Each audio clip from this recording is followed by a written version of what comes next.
Buggy తీశారు bro.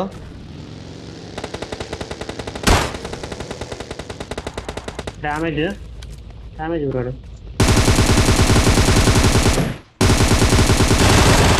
ఇంకొకడు ఉన్నాడు. పూర్తిగా నచ్చి అక్కడ ఏమో లేవు. ఎక్కడ మార్క్ చేయ బ్రో? ఈ స్క్వాడ్ హౌస్ కి వెనక వైపు ఉన్నాడు. వాళ్ళ టీమ్మేట్ గారిని ఎగరేసిన స్క్వాడ్ హౌస్ లోనికి వచ్చిండు. లోనికి వెళ్ళాడు.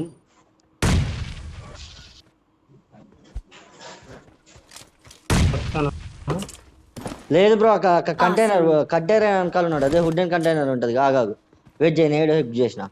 నా డౌట్ అదే. ఆడే ఉన్నాడు. పర్ఫెక్ట్ గెస్ చేసిన. అట్లుంటది మనతోని. నాకు డౌట్ వచ్చింది, నేను వేసిన గ్రైనర్లో అక్కడ పడాలి, అక్కడ ఉండుంటే.